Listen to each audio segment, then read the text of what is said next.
pendiri SPIMA Musa Asari, dan yang saya hormati Ketua SPIMA Prof.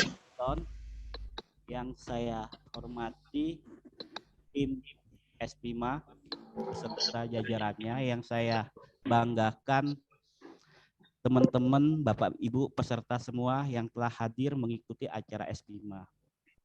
Pertama-tama saya panjatkan puji dan syukur atas kehadiran Allah Subhanahu wa Ta'ala, yang mana pada siang hari ini kita berkumpul dalam keadaan sehat walafiat, dan tak lupa pada junjungan kita Nabi besar sallallahu alaihi wasallam yang membawa dari zaman kegelapan sampai zaman terang benderang saat ini, dan sekaligus panutan umat muslim. Terima kasih Bapak Ibu sekalian. Hari ini saya akan membacakan kurikulum Mas Bima Yudhistira.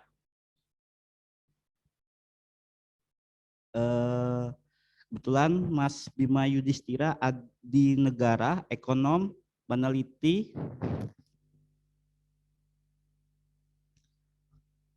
lahir di Pamekasan 1989, menyelesaikan gelar master dari University of Bedroom University Kingdom 2015 dengan predikat graduate beasiswa dari LPDP. Kementerian Keuangan, pendidikan sarjana diperoleh dari International Engineering Program Fakultas Ekonomi Bisnis Universitas Gadjah Mada. Saat ini menjabat sebagai Direktur Exclusively Center and Law Student, lembaga think tank di bidang ekonomi kebijakan publik, menjabat sebagai staf khusus Ketua Umum Kadin. Mas Bima juga memiliki pengalaman sebagai konsultan di International Finance Corporation, IFC, World Bank. Selain itu, Bima juga aktif narasumber di berbagai media seperti BBC, Ransom, Bloomberg, Nickel, dan Al Jazeera. Pada 2020, Bima tercatat sebagai Key Opinion Leader nomor 5 di Indonesia.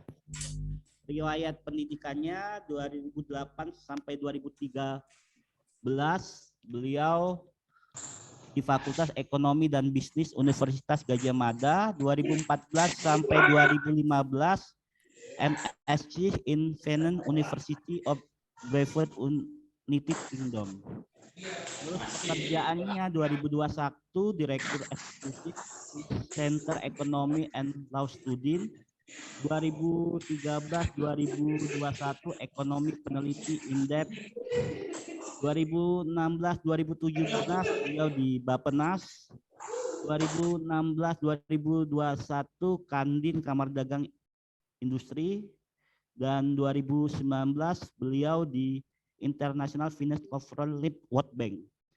2022 beliau Forum Kredit Analisis Bank BPPN, dan 2022 beliau review regulasi perdagangan bursa berjangka aset kripto.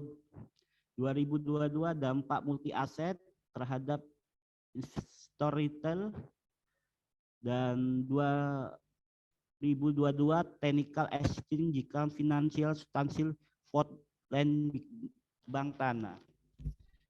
Ya, alhamdulillah kalau kita membaca terhadap kurikulum vitae-nya Mas Bima Yudhistira, prestasinya banyak. Kebetulan Bapak Ibu sekalian juga bisa melihat Mas Bima Yudhistira ini tidak asing di masyarakat Indonesia. Apalagi Mas Bima Yudhistira ini biasa menjadi narasumber televisi di Indonesia. Terima kasih untuk Bapak Ibu sekalian. Saat ini saya akan menghantarkan diskusi ini berbicara tentang ekonomi. Kita akan melihat pada kondisi Indonesia, bagaimana dampak dari ekonomi yang ada saat ini.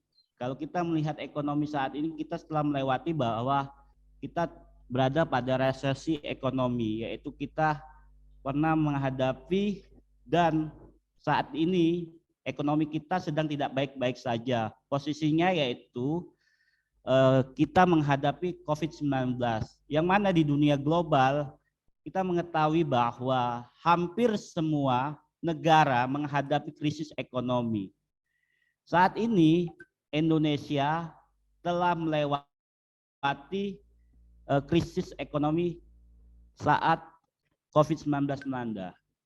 Berlahan kita telah melewati dan berkembang. UMKM saat ini sudah mulai berjalan meskipun belum maksimal. Ditambah lagi kita ketahui tentang geopolitik internasional yang saat ini terjadi antara Rusia dan perang Rusia saat ini imbasnya terhadap ekonomi di dunia. Negara dunia sedang tidak baik-baik saja. Saat ini perlu kita lihat bahwa bagaimana ke depan kita menghadapi ekonomi 2023 tentang bagaimana perkembangan ekonomi. Bahwa kita ketahui ekonomi Indonesia saat ini masih di bawah 5%. Sehingga bagaimana kita untuk melakukan stimulus perkembangan ekonomi itu sehingga tidak berdampak negatif. Bahwa banyak penelitian-penelitian di dunia mengatakan 2023 itu akan terjadi resesi. Apakah Indonesia ini akan berdampak dengan terjadinya perang di dunia?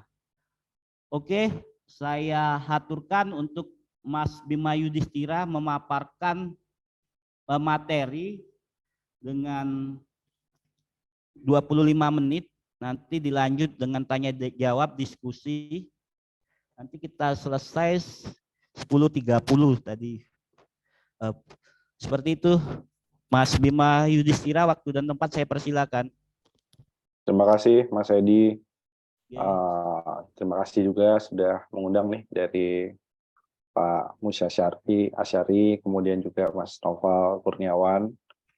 Jadi mungkin saya yang presentasi aja ya, ada beberapa materi yang dirubah biar sesuai aja. Mungkin saya aja yang share screen. Ya, oke. Siap. Ya, oke. Terima kasih. Jadi saya akan mulai pembahasan ini dengan perjalanan filsafat ekonomi politik ya.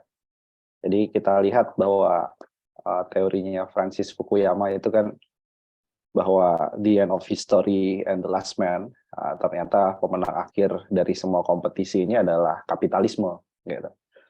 Nah, yang salah dari Francis Fukuyama yang kemudian direvisi di buku identitinya Francis Fukuyama itu bahwa ternyata setelah kapitalisme lawan tangguhnya bukan Marxis gitu, bukan anarko, tapi lawan tangguh yang belum pernah diperkirakan sebelumnya adalah dari politik identitas. Nah, ternyata yang bikin hancur pusat kapitalismenya WTC itu, menara kembar di Amerika itu kan justru politik identitas gitu ya, salah satu ekstremis lah gitu.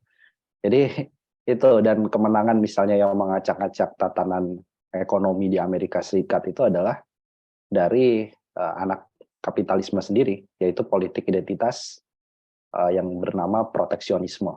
Ya, Donald Trump di situ jadi ahlinya. Nah, sehingga kalau kita melihat perjalanan ini, mungkin saya akan mulai langsung bagaimana filsafat di ekonomi politik itu kita mulai perjalanannya, dan nanti siapa lawan-lawan tandingnya dan bagaimana arah dari kapitalisme sebagai pemenang. Apakah kapitalismenya masih sama dengan kapitalisme era industri, ataukah terjadi perubahan varian kapitalisme yang semakin banyak.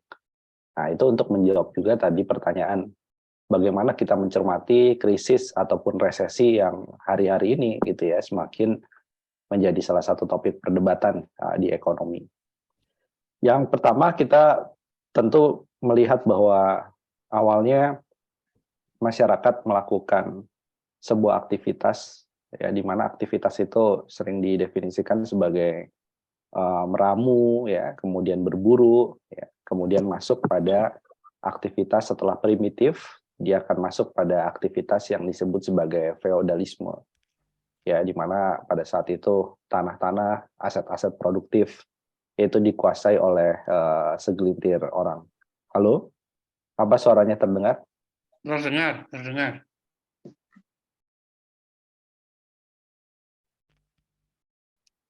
Terdengar, Mas Bima. Dengar Mas Bima.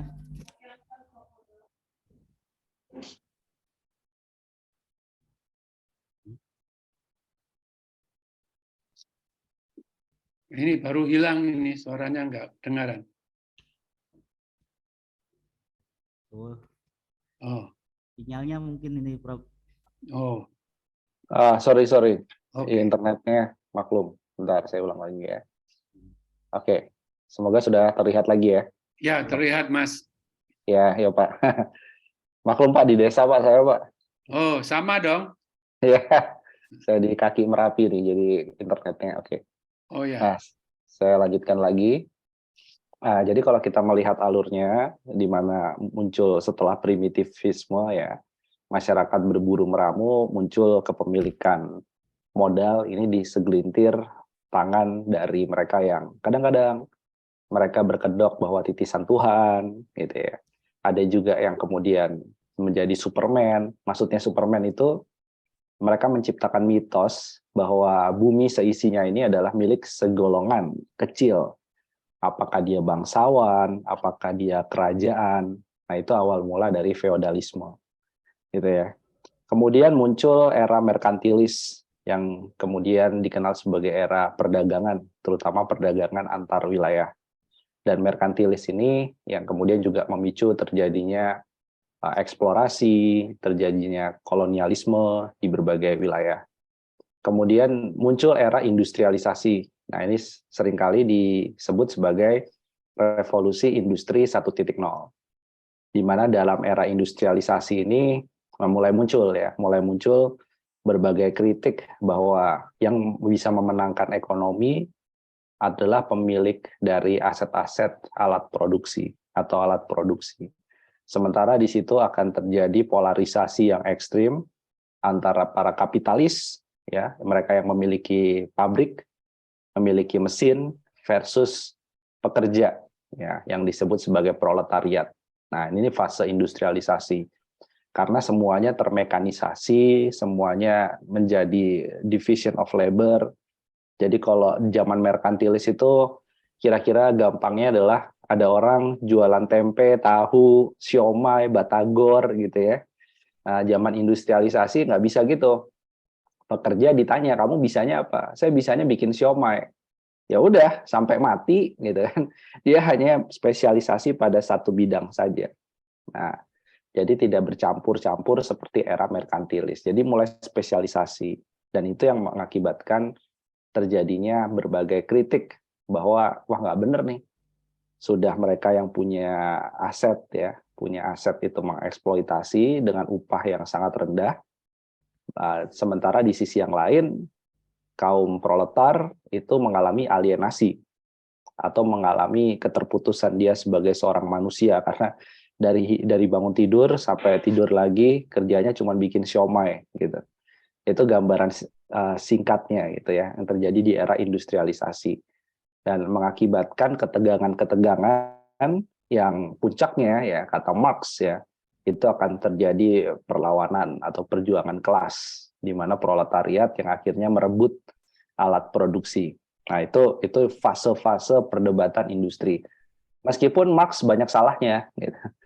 Jadi banyak pemikir yang kemudian melihat ya Marx bagus juga sih untuk melakukan kritik terhadap fase sejarah itu berubah. Ya. Kemudian fase sejarah itu akhirnya memiliki sebuah paradigma di mana mereka yang memiliki modal, kuasa itu bisa menjadi pemenang dalam sejarah, gitu ya.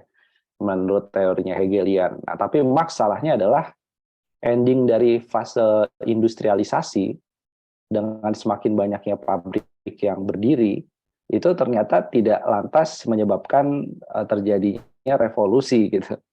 Dan kalaupun revolusi sebenarnya Marx itu sangat bertolak belakang dengan Lenin ya. Dengan Lenin maupun Mao gitu. Karena pada waktu itu penerus dari terahnya Marx yang disebut Marxis ortodoks seperti Rosa Luxemburg, itu Rosa Luxemburg bilang, nggak mungkin. Coba baca buku Das Kapital secara baik-baik kayak gitu. Bahwa perubahan dari kapitalisme menjadi sosialisme gitu, ujung dari semua perjuangan kelas itu kalau dilihat nggak bisa loncat dari masyarakat agraris kemudian langsung loncat kepada industri dan langsung melakukan perubahan sosial gitu. Nah, Rosa Luxemburg itu dimarahin sama Lenin, ya kan? Nggak gitu, nggak langsung step on step sejarah, tapi justru yang kita inginkan adalah mau masyarakat hidup di gua, dia langsung bisa melakukan revolusi sosial. Ya, mau masyarakatnya masih bertani, itu langsung bisa melakukan revolusi. Nah, ini kan perdebatan-perdebatan gitu ya. Perdebatan-perdebatan di era masa industrialisasi awal, ya, di mana belum ada konklusi yang jelas sebenarnya pasca kapitalisme industri itu kemana arahnya. Nah, ternyata gitu ya, ternyata fase dari kapitalisme itu betul terjadi revolusi sosial di berbagai tempat ya. Ada revolusi yang berhasil di Rusia, Uni Soviet pada saat itu. Mereka menjadi Uni Soviet. Kemudian di China itu menjadi sampai sekarang menjadi Partai Komunis China. Kemudian di Vietnam ya tahun 70-an itu akhirnya berdiri juga. Nah, tapi banyak juga yang gagal gitu. Salah satu yang gagal misalkan revolusi yang ada di Spanyol gitu. Kemudian revolusi yang ada di Perancis juga nggak berubah, Republik Perancis menjadi komunis gitu. Nah, sementara kapitalismenya sendiri yang diperkirakan akan mencapai titik monopoli, ternyata dari monopoli itu benar memang adanya monopoli di berbagai tempat. Tapi monopoli tadi sekarang wajahnya menjadi wajah yang baik gitu. Contohnya gitu ya, contohnya di sektor minyak dan gas. Itu kalau kita lihat peta seluruh dunia, maka pemainnya itu aja sebenarnya. Shell, BP, Exxon gitu kan. Itu pemain besar gitu. Tapi apa? Tapi kok nggak terjadi revolusi gitu ya? Pekerja-pekerja Exxon, kemudian BP merebut alat produksi. Kenapa? Karena gajinya dinaikkan terus. Nah, secara gradual. Kemudian dari monopoli tadi ternyata CSR-nya juga banyak. Jadi itu bagusnya kapitalisme ya. Kemudian juga selain CSR-nya semakin banyak, hak-hak pekerjanya juga semakin dihargai. Kemudian si monopoli ini ternyata juga melakukan kampanye secara sosial misalnya. Beberapa aksi lingkungan itu justru disponsori gitu ya oleh perusahaan-perusahaan migas raksasa. Jadi mulai ada kontradiksi ramalan Marx bahwa akan terjadi polarisasi, ternyata enggak gitu. Bahkan beberapa serikat pekerja di perusahaan-perusahaan raksasa itu ketika dikritik gitu ya oleh masyarakat, serikat pekerja itu berpihak kepada si perusahaan, berpihak kepada si pemilik modal yang disebut sebagai Yellow Labor Union atau Yellow Trade Union gitu. Jadi si monopoli kapitalisme ini nggak lantas goyang, ya, tapi justru dia makin memperkuat gitu ya semacam taringnya. Gitu. Nah kemudian dari monopoli di suatu negara muncul era globalisasi. Nah kemudian globalisasi menyebar, di mana kalau kita nggak pakai baju yang brandnya internasional, kita dianggap ketinggalan misalnya. Nggak pakai Nike, Adidas, kita akan dianggap ketinggalan. Itu efek dari globalisasi. Nah, muncul finansialisasi gitu. Di mana di finansialisasi ini yang terjadi adalah kapital yang tadinya hanya terbatas pada industri, ketika ada surplus value atau ada kenaikan profit yang didapatkan, itu dikumpulkan di satu tempat yang namanya perbankan. Nah, finansialisasi dari perbankan inilah yang kemudian menjadi kapitalisme yang jauh lebih berbahaya daripada kapitalisme di era industrialisasi. Jadi bayangkan ya, kita lihat, oh yang punya pabrik itu, yang punya pabrik Nike, yang punya pabrik Adidas, misalkan di Indonesia, yang menjadi outsourcing dari perusahaan-perusahaan tadi, itu adalah pemenang dari kapitalisme. Belum tentu. Yang menjadi pemenang itu justru adalah perbankan yang melakukan pendanaan kredit, yang kemudian memfasilitasi penjualan surat utang, atau sektor keuangan yang kemudian mencoba meraup laba dari praktek industri. Nah, finansialisasi ini adalah arah dari krisis yang terjadi tahun 98 dan tahun 2008. 98 terjadi di kawasan Asia, 2008 terjadi di regional Amerika Serikat dan Eropa. Ini karena efek dari turunan kapitalisme yaitu finansialisasi. Nah, berikutnya lagi ada lagi nih perkembangan temporernya. Kita merayakan bahwa digitalisasi bisa menyerap jutaan tenaga kerja gitu ya. Tapi kalau kita perhatikan sebenarnya benar nggak tuh nyerap jutaan tenaga kerja? Nah, bisa jadi ternyata serapan tenaga kerja itu hanya semu gitu ya. Misalnya Gojek mengklaim, bahwa kita punya 2 juta driver nih. Atau Tokopedia mengklaim ada 10 juta marketplace, 10 juta merchant UKM yang bergabung di Tokopedia gitu.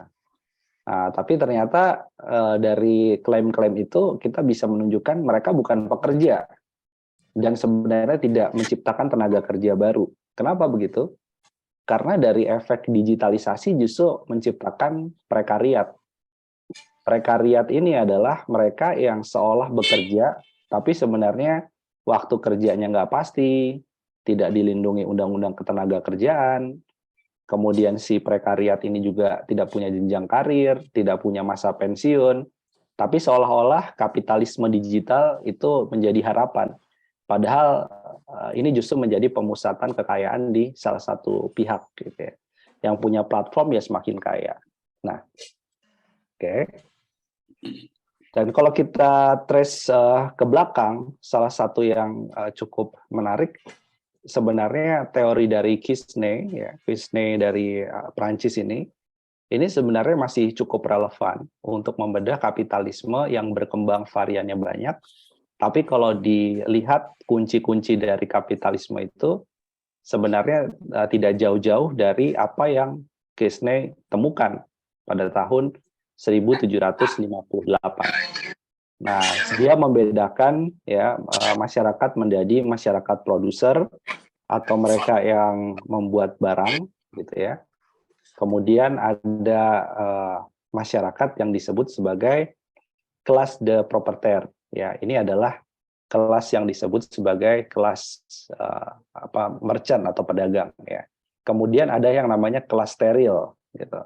Nah, kelas steril ini adalah kelas yang disebut sebagai mereka yang masuk dalam kategori kerajaan, kemudian juga bangsawan, yang sebenarnya dia mengeksploitasi dari kelas produktif maupun dari kelas perdagangan atau merchant ini, para pedagang. Nah, yang terjadi, kata Kisney, ekonomi itu nggak akan maju, nggak akan merata pertumbuhannya apabila ya, hasil dari kelas produktif itu tidak berputar lagi di kelas produktif itu sendiri. Jadi kalau ada petani menghasilkan 100 ton beras, nah kemudian petani tadi menjual kepada pedagang, kalau 100 ton beras itu ternyata petani hanya mendapatkan 80 ton beras karena dipalak sama yang namanya bangsawan, ya sekarang misalnya pajak gitu ya, kelas steril ini, kemudian juga margin yang dinikmati para pedagang ini cukup tinggi, maka itu bisa mengancam keseluruhan sistem ekonomi karena si kelas produktif itu akan mendapatkan reinvestasi lebih kecil dari modal yang dia keluarkan.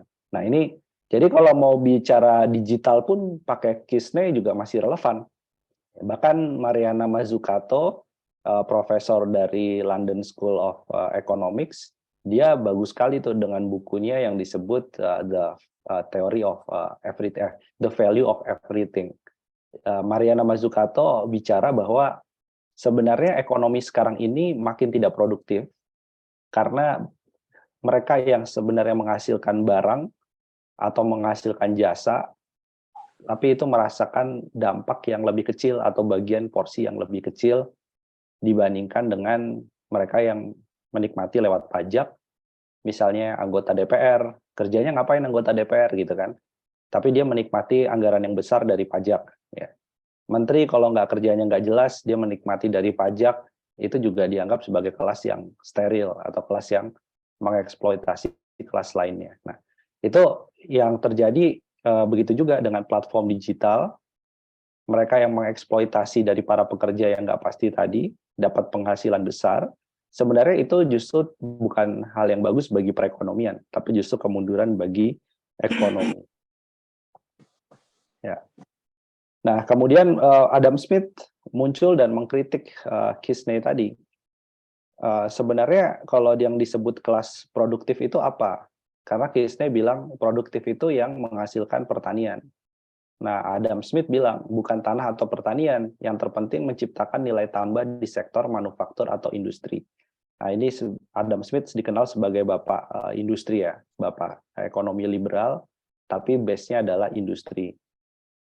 Nah, kemudian Adam Smith menambahkan, dengan membuka seluas-luasnya produksi barang dan perdagangan, maka akan tercipta kekayaan yang seoptimal mungkin. Regulasi pemerintah sebaiknya diminimalkan karena dapat menghambat kompetisi. Gitu.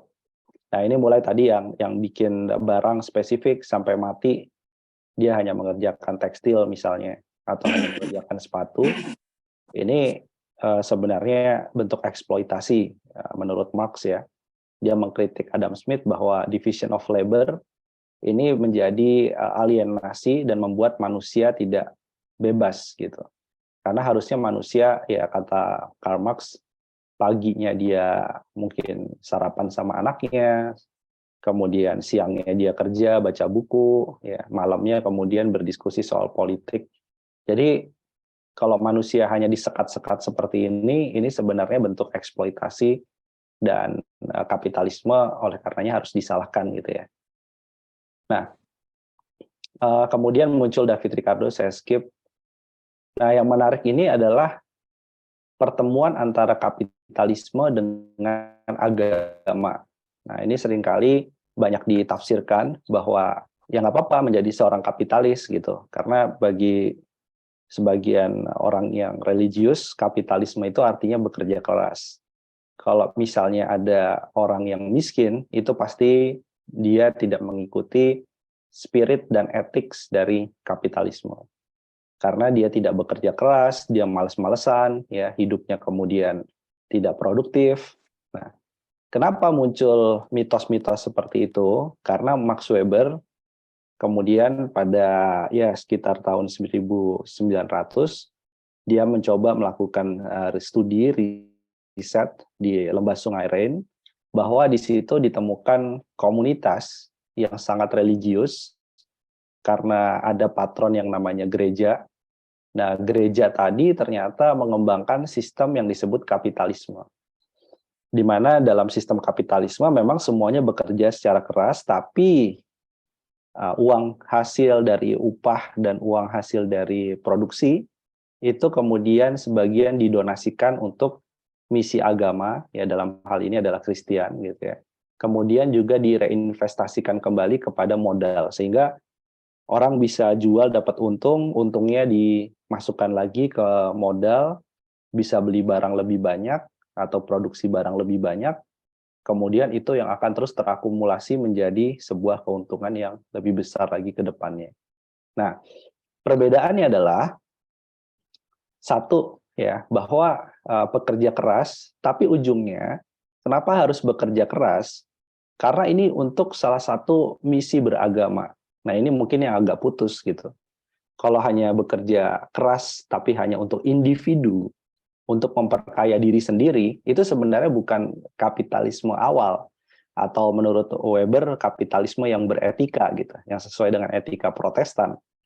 Nah, kemudian yang kedua adalah kalau kemudian kita mendapatkan penghasilan, uangnya kemudian itu justru digunakan untuk konsumtif ya, barang-barang konsumtif, maka kita akan terjebak juga tidak melakukan reinvestasi modal. Seperti yang kemudian ditemukan Max Weber pada awal mula perkembangan kapitalisme. Jadi kesimpulan hari ini adalah banyak sekali mereka yang bicara bahwa ya jangan malaslah bekerja. Padahal orang-orang yang kemudian bekerja justru lebih giat karena sistemnya tidak berlandaskan pada moral dan etika. Mereka sebenarnya bagian dari kapitalisme yang tidak sesuai dengan yang Weber inginkan atau Weber temukan gitu ya. Tapi justru kapitalisme yang sebenarnya adalah kapitalisme yang melenceng terlalu jauh. Nah, bahkan kalau ada yang bilang kalau Adam Smith hidup hari ini, kemudian dia melihat bagaimana kekuasaan, kemudian juga kekayaan itu semakin mengerucut di beberapa orang, mereka mungkin akan melihat bingung juga gitu. Sebenarnya ini kapitalismenya apa ya? Gitu. Kok kapitalismenya nggak jelas. Max Weber pun juga sama. Ya, bahwa nggak ada tuh hubungannya orang kemudian kerja keras untuk siar agama gitu kan, ibaratnya secara umum. Nggak ada tuh yang namanya Nike, Adidas kemudian terang benderang misalnya memberikan uang untuk melakukan misi agama tertentu gitu ya, nggak ada tuh gitu. Nah itu yang kemudian menjadikan putusnya Protestant ethics dan kapitalisme dalam praktik hari-hari ini gitu. Jadi nggak sesuai kapitalisme yang ada sekarang dengan kapitalisme pada waktu awal. Nah, yang berikutnya mungkin karena waktu terbatas gitu ya, mungkin nanti lebih banyak diskusi. Ini salah satu kritik dari Keynes ya, bahwa ketika terjadi suatu malapetaka dalam kapitalisme, karena tadi yang Marx bilang bahwa kapitalisme itu dengan polarisasinya, dengan akumulasi modal, dengan kecenderungan monopoli, dia akan menciptakan suatu kontradiksi di dalam dirinya sendiri. Dan kontradiksi itu akan berujung pada krisis. Dan betul, kalau Marx soal itu, betul, bahwa krisis itu tidak akan terpisahkan dari sistem kapitalisme.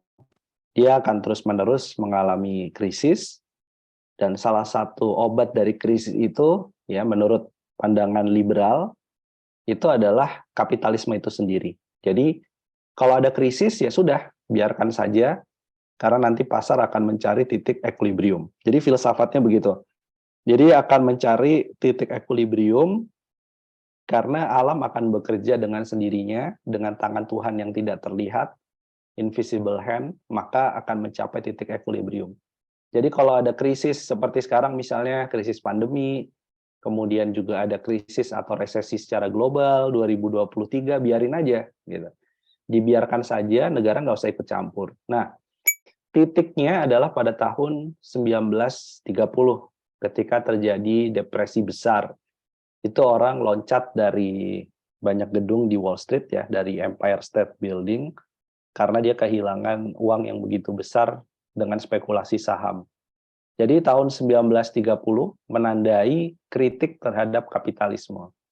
Jadi di internal kapitalisme ini ada Keynes gitu ya. Dia mengkritik bahwa nggak bisa nih, in the long run we are dead. Itu kata-kata yang paling terkenal. Jadi kalau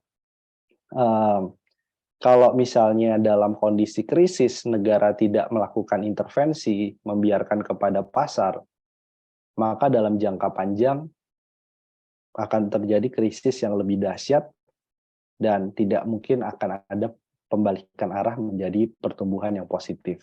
Nah, mungkin di dalam konteks inilah ya kemudian si Keynes itu merumuskan bahwa negara harus intervensi pada saat kapitalisme sedang sakit, bukan untuk masuk pada Marxisme gitu. Jadi intervensi negara itu tidak selalu dianalogikan sebagai Marxisme menyelamatkan ekonomi gitu. Tapi Keynes bilang yang percaya Marxis itu, kalau nggak salah dia pernah bilang yang percaya Marxis itu orang bodoh gitu. Jadi kalau ada yang menuduh saya seorang Marxis itu sangat salah gitu. Kenapa? Karena yang dilakukan Keynes sebenarnya dia ingin menyelamatkan sistem kapitalisme. Gitu. Jadi kalau ada orang teriak negara harus intervensi dong, itu belum tentu dia seorang Marxis, tapi bisa jadi dia seorang Keynesian. Ya. Di mana dengan intervensi negara kapitalisme menjadi semakin kuat. Jadi bukan kapitalismenya makin melemah dengan intervensi negara, kapitalismenya semakin kuat. Nah, itu salah satu kritik dari Keynes bahwa negara harus menyelamatkan kapitalisme untuk kapitalisme itu sendiri. Ya. Nah, ini kondisi pada saat 1930, orang nyari kerja, kemudian anak kecil juga banyak yang kelaparan pada saat tahun 1930, dan ini menjadi era kebangkitan dari Keynesian Economics. Nah, ini salah satu programnya Keynesian sampai sekarang pun sebenarnya kalau dilihat dari ekonomi Indonesia saat ini banyak yang masih menggunakan kebijakan atau policy dasar filsafatnya adalah Keynesian. Nah, contohnya apa? Kita masih bilang kok pada waktu resesi kemarin saat pandemi negara harus intervensi dong dengan biaya kesehatan yang lebih besar, dengan vaksin gratis, atau kemudian negara harus dong intervensi dengan pembangunan infrastruktur agar serapan tenaga kerjanya banyak. Nah, itu persis sama sebenarnya dengan resep Keynesian pada waktu pasca Perang Dunia Kedua. Ya. Di Eropa ada program pinjaman Marshall Plan untuk membangun kembali kota-kota yang runtuh pada saat Perang Dunia Kedua. Kemudian di Amerika Serikat tahun 1930 ya, sebelum adanya Perang Dunia Kedua, itu dilakukan pembangunan bendungan Hoover Dam. Jadi salah satu bendungan yang cukup masif dibangun di Amerika Serikat atas saran-saran dari Keynes ya, gitu. Nah, tapi dilawan lagi oleh Friedrich Hayek ini. Friedrich Hayek ini salah satu bisa dibilang neoliberal ya, neoliberal tapi masih dalam tahap awal. Ya, stimulus Keynes memang dengan membangun banyak sekali infrastruktur, lapangan pekerjaan, ya, kemudian seolah menyelamatkan pasar, tapi sebenarnya akan merusak pasar dalam jangka panjang. Misalnya ketika stimulus dicabut, ya tidak ada yang mau membeli barang yang dihasilkan produsen. Nah, seharusnya pemerintah tidak melakukan intervensi ke pasar. Jadi contohnya begini, ini salah satu kritik dari neoliberal yang kemudian banyak perdebatan. Misalnya, kenapa sih Pak Jokowi dulu sempat menolak adanya bantuan langsung tunai? Gitu kan? Ada beberapa statement Pak Jokowi sebelum jadi presiden itu, wah saya nggak suka yang namanya bantuan langsung tunai. Ya, lebih baik bantuan itu untuk usaha produktif, untuk UKM. Nah, sebenarnya itu seolah-olah bahwa kalau orang itu diberikan stimulus, dikasih kerjaan, kemudian dikasih uang, itu cenderung akan jadi malas gitu. Cenderung akan jadi minta-minta kepada pemerintah. Tapi ketika stimulus bantuan tadi dicabut, nah maka yang terjadi adalah sebenarnya masyarakat yang tadi terbiasa menerima BLT itu menjadi tidak produktif. Nah, ini sebenarnya Hayek mengkritik dari Keynes itunya. Kalau sekarang distimulus, nanti ketika stimulusnya dicabut, gimana nih? Siapa yang bangun proyek infrastruktur lagi? Apakah betul proyek infrastruktur akan berjalan tanpa stimulus dari pemerintah, tanpa belanja dari negara? Nah, itu salah satu kritik dari Hayek bahwa sebenarnya nggak usah diapa-apain, biarin aja pasar akan menemukan jalannya sendiri di saat terjadi krisis. Jadi pemerintah nggak perlu sok superhero untuk menyelamatkan pasar. Nah, muncul nih, ini salah satu murid turunan dari Hayek, yaitu Milton Friedman. Nah, the government solution to a problem is usually as bad as the problem itself. Jadi kalau lagi ada masalah krisis, kemudian kita berpaling kepada pemerintah, sebenarnya pemerintah ini adalah masalah itu sendiri. Nah, ini sering dikutip oleh Margaret Thatcher di Inggris, kemudian Ronald Reagan di Amerika Serikat, bahwa akar dari masalah ekonomi adalah pemerintahan itu sendiri, gitu ya. Ini adalah bapak dari neoliberalisme. Nah, untuk menjalankan praktek dari kapitalisme, kemudian neoliberalisme, itu ya, beberapa uji coba itu dilakukan, bahkan dengan cara-cara yang sangat brutal, yang kemudian dikenal sebagai Jakarta Project. Contohnya adalah kudeta terhadap Salvador Allende, nih, presiden Marxis pertama yang dipilih secara demokratis di Chile. Dia dikudeta oleh Jenderal Augusto Pinochet karena si Allende ini ingin melakukan nasionalisasi terhadap Anaconda Copper Mining ya, perusahaan tembaga di Chile. Nah, yang menarik kenapa namanya Jakarta Project, karena cara neoliberalisme itu bisa mengurangi intervensi pemerintah, dia bekerja sama dengan diktator. Dia bekerja sama dengan militer misalnya. Nah, kenapa namanya Jakarta? Karena apa yang terjadi di Chile tahun 1970-an itu meniru apa yang terjadi di Jakarta atau Indonesia tahun 1965. Nah, ini yang kemudian disebut sebagai The Jakarta Project.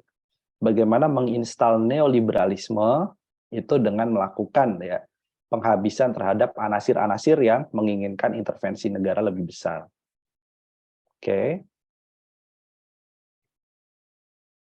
Nah, variannya kemudian makin berkembang. Ada yang disebut sebagai state kapitalisme, di mana state kapitalisme ini adalah gabungan antara negara kemudian dengan kapitalisme. Tentu pertanyaannya, bagaimana mempertemukan antara China dengan single party atau one state party, Partai Komunis Cina, itu dengan kapitalisme, kok bisa?